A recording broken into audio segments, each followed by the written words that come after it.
The file begins. Early 2026. The servers unsealed their digital tomb, not with a bang, but with the sterile hum of cooling fans in a climate-controlled room. The files spilled out, a torrent of encrypted whispers and back-channel communiques between a prince and a predator. The anatomy of a fall, logged in timestamps. It was here, buried in the metadata, that the fatal error was confirmed. The official reports from his trade missions, Singapore, Hong Kong, Vietnam, forwarded almost in real time.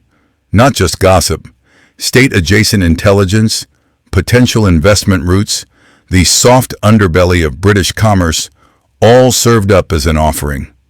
For what? For access to a world of sordid glamour.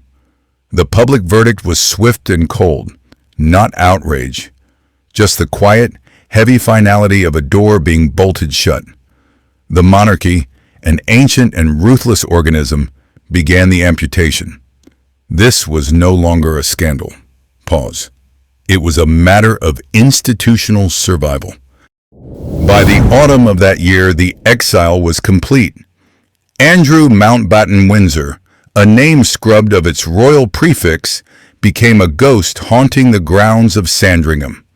He resided at Wood Farm, a property that smelled of damp earth and forgotten monarchs.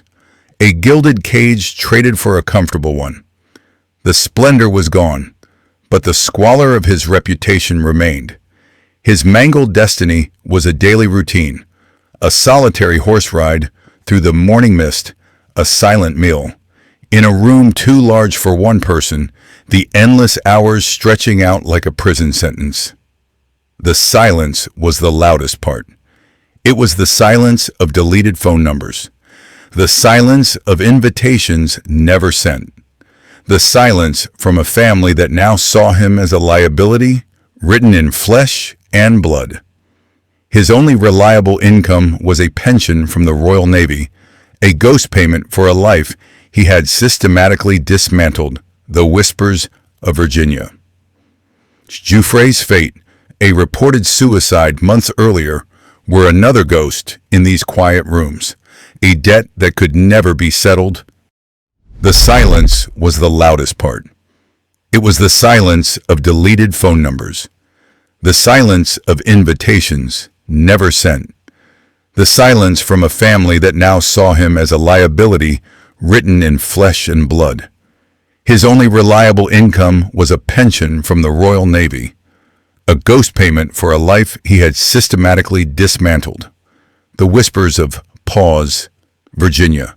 Jouffre's fate, a reported suicide months earlier, were another ghost in these quiet rooms. A debt that could never be settled. Her death was not an absolution. It was a complication. The final, messy postscript on a closed file. The anatomy of his fall became an anatomy of contagion.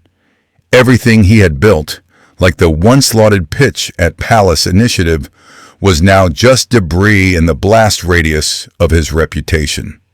A testament to how proximity to him became a terminal diagnosis for ambition.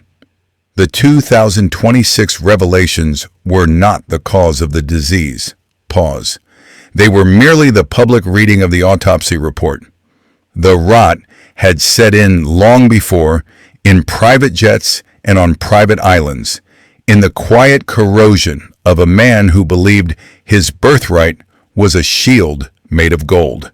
To understand the ruin, you must inspect the original architecture. He was born second, a designation that is both a velvet cushion and a quiet sentence of irrelevance. The spare, coddled by a mother, the queen, but overshadowed by a brother, the heir. This is the perfect soil for a peculiar kind of arrogance to grow. An arrogance born not of achievement, but of proximity to power. He was taught deference to the crown, but not necessarily to consequence. The world outside the palace walls was a foreign country with inconvenient laws. His time in the Royal Navy, a tour of duty in the Falklands, was his one authentic brush with meritocracy, a brief, cold shower of reality. But he returned to the warmth of the gilded cage, where applause was protocol and accountability was a foreign concept. These were not unseen forces. They were the very visible scaffolding of his world, a structure that made him uniquely vulnerable to the transactional friendship of a man like Jeffrey Epstein. Pause. Epstein didn't offer him money. He offered him a kingdom of his own, free from the shadow of the throne. And in this kingdom, the currency was not allegiance. It was access. The first tremors of the scandal were not a public earthquake. They were a quiet footnote in a Florida lawsuit, a name on a list. Pause.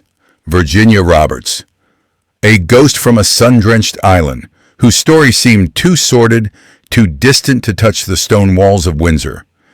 But the stain began to spread. The allegations were a slow poison.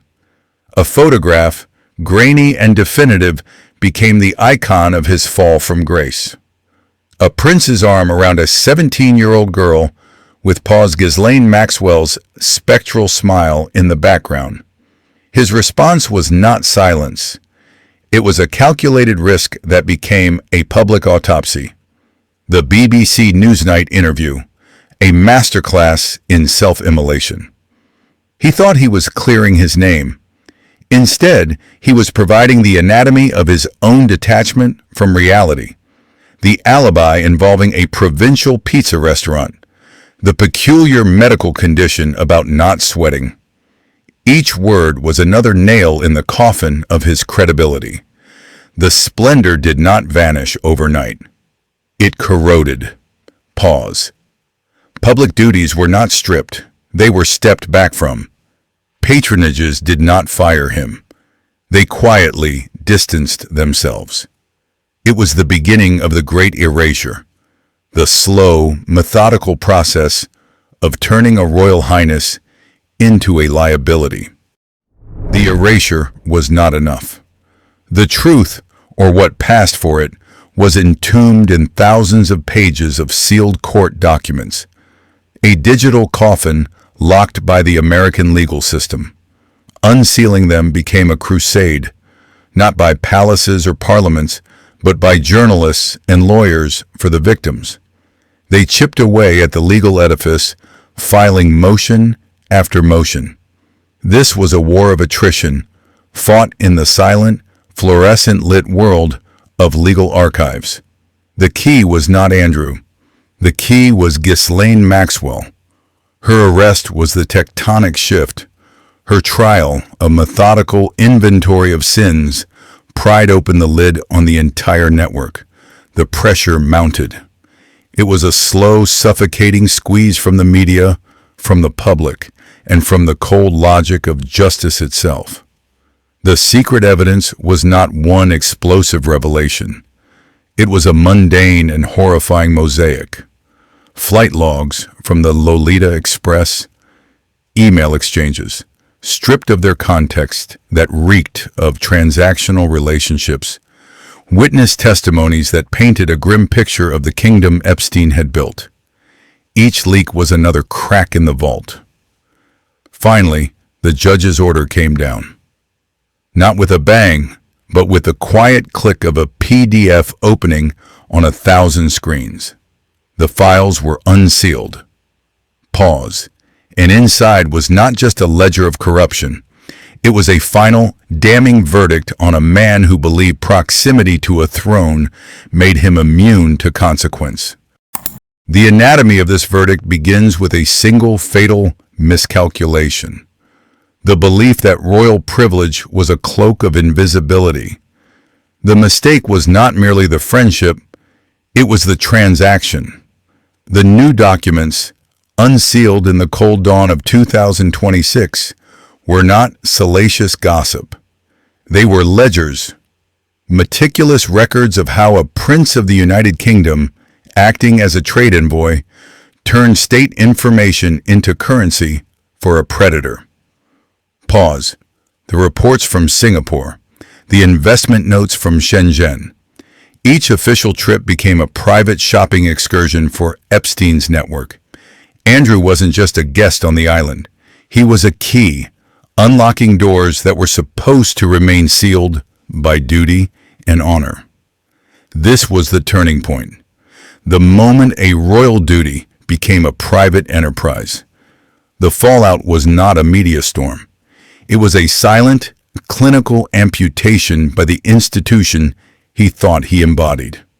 The evidence was no longer about what happened behind closed doors on a private island. It was about the abuse of a title paid for by the public. And that is a debt the crown could no longer carry.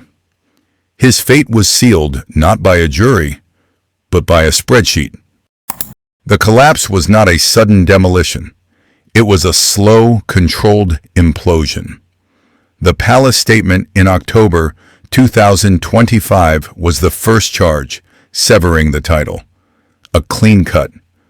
The name Prince was surgically removed, leaving a phantom limb of status that would ache for years. Then came the exile.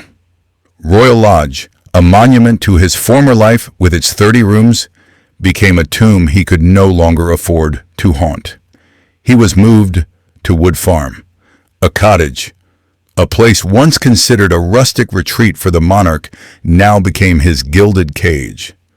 The squalor was not in the thread count of the sheets. It was in the silence. The silence of a phone that no longer rang with invitations. The silence of a schedule once packed with global summits, now empty save for a solitary ride in the Windsor mist. The media grew bored. The public indifferent. His greatest punishment was not the hatred, but the irrelevance. He was forced to watch his own legacy being erased, replaced by a single damning footnote. He had traded a kingdom for a handful of secrets, and now he was left with only the squalor of his bargain. Pause. A man with a royal pension begging his brother to keep the lights on. This financial dependence was merely the public face of a deeper rot. The anatomy of his fall became a permanent, cautionary exhibit in the family museum. Every christening, every jubilee, every balcony appearance was now haunted by an absence, by the ghost of the man who wasn't there. His name became a contagion, a curse whispered in the corridors of power, a stain on the lineage that could not be scrubbed out with protocol or pageantry. The real legacy was not the headlines. It was the unanswered questions that now hung in the air like damp fog. What exactly was discussed on those trips with a convicted predator? What secrets were traded for the illusion of a billionaire's lifestyle? These questions became his public epitaph, chiseled not in stone, but in the cold, unforgiving memory of the digital age. He was no longer a prince or a duke. He was a living footnote to a sordid affair, a walking, breathing archive of royal shame. The final audit of this mangled destiny is not a complex one. It's a simple ledger of catastrophic miscalculation. He believed the old forces, birthright, title, proximity to the throne, were an armor against consequence. He was wrong. His story became a bitter testament to a newer, colder power, the permanence of information and the brutal democracy of disgrace. The unseen forces that govern the powerful are not mystical. They are the simple mechanics of cause and effect, a physics that eventually humbles everyone. His public collapse is a lesson written in concrete. That association has a price. That loyalty to the wrong people is a debt that will be collected with interest. And now there is only the loneliness, the profound, echoing silence of a life that has been hollowed out from the inside. The final verdict is not one of guilt or innocence. It is one of irrelevance. A man who had everything reduced to a cautionary tale told in hushed tones. a ghost haunting the gilded cage he built for himself. Pause. The most expensive purchase of his life was his own oblivion.